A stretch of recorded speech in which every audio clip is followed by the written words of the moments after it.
Welcome back to the dopest show you won't get sick of. I'm Spencer. This is Sasha. I spent most of my 20s in federal prison, but have been off heroin since April 9th, 2010. Got a lot of stories about the dumb stuff I did to get put in prison, the crazy stuff that happened while I was in prison, and God forbid you end up in prison. Want to make some of the same mistakes I made. Because back then all we had was, Fleece Johnson and turned out Alabama. I didn't have anything, so a lot of these stories, it's a cautionary warning. You don't want to go, but if you're on bond or something, you got some useful stuff here. Sometimes I rant, a little bit random. This is one of my wilder stories here. I'm doing two in a day today because I forgot. I have ADD. I'll plan on saying something in a few minutes. Boop, it'll be gone. I remember all my stories, but keeping me on track while telling them, that's a different story, which ends up with all kinds of extra wild little twists and turns through the stuff to talk about. But anyway, thank you guys so much for subscribing to Kaylee's YouTube channel. That's my little girl. And, I'm in my 30s. She's a preteen, so I'm not cool anymore. A comedian, I believe it was, who said this. I've been saying it for a long time, but I believe I got it from a comedian. When you're like 8 to 10 years, when little kids are 8 to 10 years old, you're a superhero. You're wonderful. You can do no wrong. But somewhere around like 11 or 12 years old, they start realizing, this guy's kind of a dick. I don't think I like him anymore. Like it just something happens. Like, what happened? I thought I was a superhero. Nah, you kind of suck. So nothing impresses, and I think that was one nice thing I could do to hopefully get me some points. Don't yell. I never ever would ever call any sort of names, but I do ask for manners. Yes, no, please, thank you, and won't order, yell, or anything like that. But some of those rules, sometimes for kids, it makes you a little bit annoying, but doing my best. And I think this was something that helped, show, I love you, I care about you, I want to do something nice for you. And I think it meant a lot to me. So I'm thanking you guys because I forgot to in the video I did today. I said yesterday I was going to do it in the video today, and I forgot, so I'm doing a second one today, and I'm thanking you guys from the bottom of my heart. It really meant so much to me. And even though she hadn't really said much about it, I know it meant a lot to her. I can tell she's being nicer than normal. So anyway, this story is absolutely insane. I used to have this whole motto, like if my life was a movie, would I watch it? Well, I've got about 30 movies that could have happened about my life. I went to rehab more times than Robert Downey Jr. Actually, there's a movie called Body Brokers, and I was actually a victim of one of those. People who make a commission off getting you sent to rehab. If you got insurance, you ain't got to pay a thing. Interesting thing about that, before I get on this story, insurance pays for 100% of rehab, as long as you complete it. If you stay for 10, 15 days in rehab and decide this place sucks, insurance doesn't cover anything, and they send you the whole bill. So it's kind of like one of those things that once you're in there, you're going to have to finish it, or you're going to have a big bill. And also, it was my way to escape the state on charges a few times when I thought that, a few times when DEA, Drug Task Force, was looking for me. I'd go to rehab in another state, get cleaned up, it's just how it was. But it's all good today. Been off heroin since April 9th, 2010, and my main thing, go into this. I was dealing a lot during this particular time. Now, this particular story happens in the Christiansburg area of Virginia. It's near Virginia Tech. So, Southwest Virginia is a huge college area. Like, huge. Like, I cannot even explain how huge of a college just within just so many miles. You have Virginia Tech. That has like 20,000 people, I think, that go to it. Okay? Blacksburg, literally, it's literally a college town. There are more students there than there are just people that have lived there their whole life. Roanoke College, it was one of the top 5 most expensive colleges in the country. I sold most of the blow that the people consumed there back when I was like 17, 18 years old. But anyway, Radford University, that's another really big one. Hollins College, that's one that's in Roanoke. It's an all-girls college, uppity college. All this is within like a 45-minute to hour apart from any which one. So there's a whole lot of traffic through the colleges. College people party in college. That's a thing. And it also for drug dealers, it's less risk because you want to be hood, you want to be gangster, you want to be selling nickel and dimes to people that are suffering. you're more likely to get robbed, told uncaught, everything else, because they get caught, they're likely to roll everything else. So a lot of dealers' philosophies in particular will sell to college kids because they're less likely to get caught. Why? Most college kids have regular money that's being sent to them from their parents, from their family, in which they'll be like, well, this expense came up, could you send me another 500? And then, whoop, goes all up. I'm not glorifying this stuff. Spent my 20s in federal prison. Not a cool thing. But just explaining the breakdown of how this stuff goes down.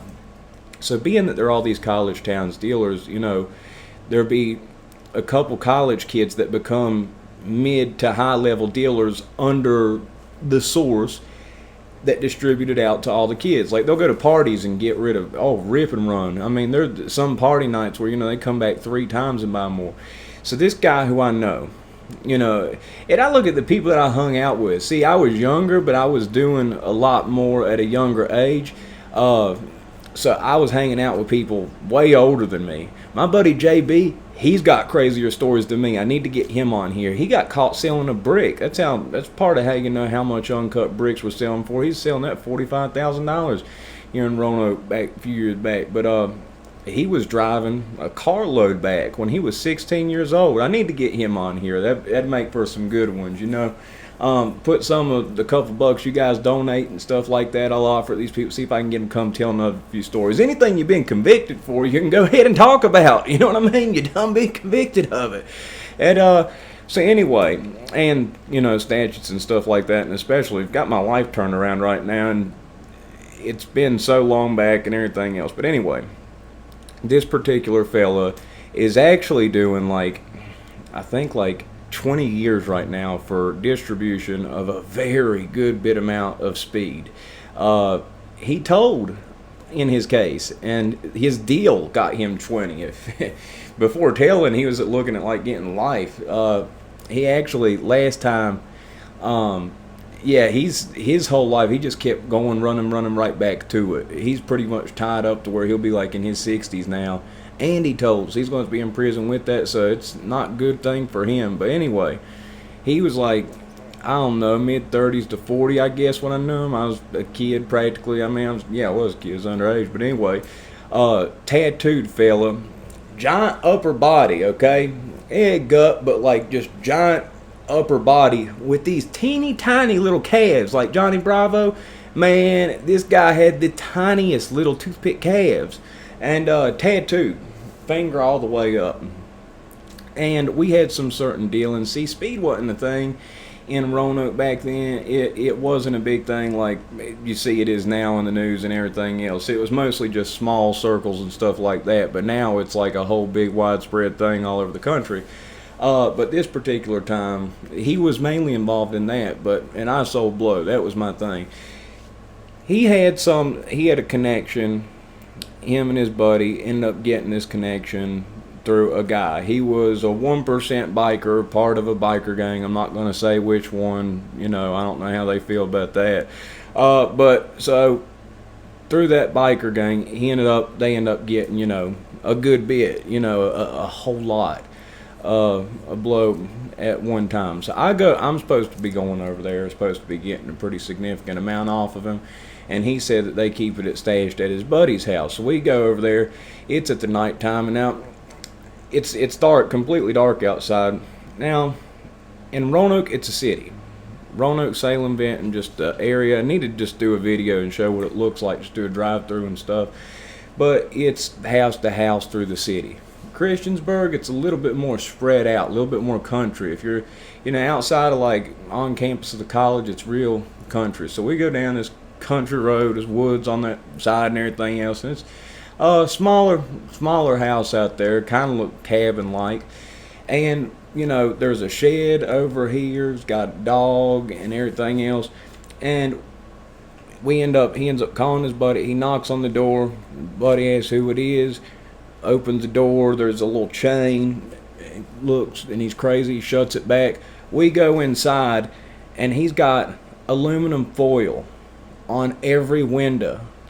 Every single window he has aluminum foil over. And I'm like, oh shoot, this guy might wig out and think I'm some and he's asking me, a bunch of questions about my shelf. Have to lift up my shirt so I ain't wearing a wire, and his buddy, my friend who brought me there to meet him, is talking like, dude, what's going on? I know we get a little bit twacked out every now and again, but what the hell is this? What you got full over the windows for? He said they're out there in the woods. He said, man, nobody's out there in the woods. What are you talking about? He says they are. They got night vision goggles. They got thermal infrared goggles. He said, I seen them out there. They're watching me, and that's what I got. And he'd go over there, and he'd take a little piece and peek out the window. And he had binoculars that he's looking out there. I don't know if they had some type of infrared thing to him or whatever. I don't guess, because I guess he would have tried to get us to shut. But I don't know how he was seeing anything, because it was, just the lights from the house. You couldn't see out. So I don't know what he was looking out and trying to look at in the binoculars. I mean, it was kind of one of those things that I don't know, kind of a mystery to this day. If he did have infrared binoculars, that would have made more sense. And his buddy then starts to go into a panic. And he's like, because let me put it this way. Speed, like Crystal, you can only do so much of that a day. People can get up to pretty significant amounts, but you can only do so much of that a day. Now, blow, people go through an absurd amount. People can go through $1,000 worth of that easily in a day, especially if they're smoking it up. And he's like, man, he says, where's the stuff at? He said, it's outside. He says, I buried it. He says, man. And that's when I saw my buddy. He got scared, and he said, man, and he names the people's names who he got it from. He says, we're going to be in big trouble. He said, man, we can't play with these people. Where's the stuff? It's outside. I'll get it in the morning. I'll get it in the morning. And he's like freaking out at this point, and I'm weirded out. He keeps looking back at me from the window and everything else, and I'm just like, don't know what to say. I'm quiet, scared to say too much. Ultimately, end up not getting anything. End up not getting anything at all. End up leaving with him. He's stressed out. I'm annoyed that I went down there for nothing, but I'm not going to say anything to him because, like, okay, people think about themselves so much. I'm really empathetic. Like, I feel for people. He looked like he was about to throw up. Like, he knew that if he didn't have that money for that biker who they borrowed this from, that he's going to end up on the missing list, turn up years later down a mine shaft, or buried out somewhere or something. He was in fear, terribly in fear for his life. And he said, man, call me back tomorrow about this, man. I'm going to see, try to talk to him tomorrow, hopefully. He says it's hard to tell how long he's been out, everything else. He says he couldn't have done it all. He says, but sometimes people try to cook it up, mess it up, and some of it just gets wasted because they overcook it and stuff. Like, it's hard to tell what he did, and he's not sure if he's cooking. He's running through the possibilities. I leave. Ultimately, I find out from him what happened. Okay? You won't believe what happened. They were out in the woods. They kicked his freaking door in. They kicked his door in and raided his entire house. Okay? He didn't have anything in the house. He really did bury it. He wasn't kidding. Now, ultimately, from what his buddy told me, was they ended up charging him with a paraphernalia charge, just paraphernalia that he had in the house. He didn't actually have any significant amount for him to be charged, but they just kicked in a door. They're mad. They want to charge you with something. They done brought the whole team in to kick the place in, shut the place down, everything else. And yeah, so I still don't get it. I still don't know how he buried it without them seeing, why he buried it, how they ended up, did he get tipped off? Like, there's so many questions that I want to ask that I don't understand. Ultimately, I met up with him, but it was not the next day. It was like a week later. They did not go retrieve it for a significant amount of time, just in case and everything else. Probably wasn't a week. It's probably like, I don't know, 3, 4, 5 days. Ended up getting something, doing a few deals off that, but still being very careful and, make sure I'm calling him regularly, because if I start calling him, I kept in very close contact during this time. Like, I'm talking like a couple times a day. Why do I do that? Because if I try to call him at any given time and he picks up, it's probably a good thing. If I try to call him and I can't get a hold of him for probably 10 hours straight, likely he'd been caught. That was my thinking. But ultimately, yeah, the Spunion, the twacked out guy with the aluminum foil over the windows, somehow apparently was right. According, I mean, he'd have no reason. I mean, I wasn't there and all this. Never saw the dude again after that. But apparently, that's what happened, which blew my mind, because you see people in this state of psychosis where they're hearing, stuff. And I mean, speed especially, because I mean, I don't know though, because I don't know if he's on speed or blow, because I know speed was like their particular thing, but blow, they'd gotten into it with this bunch. But one of those weird situations where it kind of ended up working out. He got like, I can't remember what it was, because I kept in contact and asking more questions about this, but never did get the full. How did he know to bury it? How did he know everything that was going on? Like, when like you're left with questions and you're like, I need to know what happened. Like, this is too crazy. It was one of those particular type of situations that I'm be left wondering probably the rest of my life, since he's in prison, till he's like 60. That's been like, he's been in prison, I'd say probably about close to 10 years now. So, maybe in 10 years or so, I'll come back here if I'm still on YouTube telling stories, if y'all don't get tired of me talking by then. But this was just, so many people, like, for so many people, this would be a wild, crazy story. Like, a lot of my stories, like, I've had so much happen that seems insignificant that would come across as a pretty wild story on here. This was a Wednesday for me, okay? It probably wasn't a Wednesday, but you know what I'm saying. Like, this was just like another day. There were so many random little sequences of events, okay? In between each time, like, that I fled the state, go to rehab, there's different people that I sold for. And with each drug, there's a whole different community of people that use it. There are so many street walkers. There's so many, there's pimps. They're the people that drove the street walkers who were kind of sort of pimps. There were thieves. There were guys who robbed pharmacies. I know a bunch of people who've robbed pharmacies, man. That's some wild stuff I can get into. I know a good many. It was like a bad thing in my area for a bit whenever this whole thing, the whole opiate thing happened. The first guy I know who did it, he got hit with the book. The rest of them, pretty much, I'm pretty sure they told, because they only got anywhere between 2 to 4 years. The first guy who we knew who did it, he got 17 though. That's a wild one. I'll leave for another day. But anyway, thank you guys so much for subscribing to Kaylee's YouTube channel. My little girl, that just makes me happy. It makes her happy. If she says something, if you say something to her and she says something a little smart aleck back, she does not mean any harm. She has Asperger's, and she's very sweet, but like, she's a little bit blunt.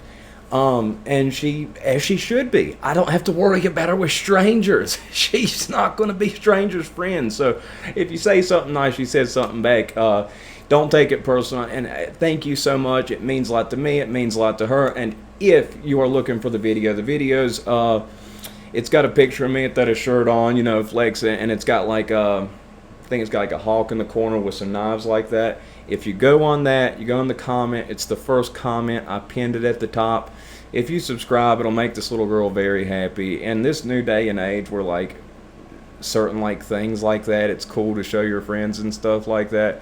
It'd mean a lot to me. For those of you who have, it means the world to me. She went from like, man, it went from like 8 to like 80 in like the last 36 hours, and I'm so grateful to you guys. That's the nicest, coolest thing ever that you guys have done for me for that. Like, I cannot tell you, like, that means so much to me. Like, in the time when they become preteens and they realize, oh, maybe you're not cool anymore, maybe you're an a-hole, maybe you just are boring and suck and you're old. Matter of fact, this side note, I go down the rabbit hole. There's this little prick outside the other day. This little boy riding a tricycle in a circle. He goes to her school too. He's riding in a circle. He rides up in front of me, and I'm like, hello. And he just starts riding in a circle and chanting, "You're old. You're old. You're old." I thought to myself, F you, little boy. I didn't say that, though. I just laughed and drove on, but I thought, you can eat one, you little piece of... You're old. You're old. Man, kids say some crazy stuff. I am getting older though. But anyway, if you liked the video, think I earned it, press the like button. If not, 20 minutes and 3 seconds, the moosh of your life in which you'll never, ever, ever, ever get back. But I truly hope you did. And thank you guys once again. I'm doing this second video and saying it over and over again because I feel bad that I didn't say it in the one yesterday, that I didn't say in the one that got coming out at 5. I'm so grateful. Thank you guys. Thank you guys for being a part of this thing, helping it grow. But that really meant a lot to me. Thank you. You guys have a good one.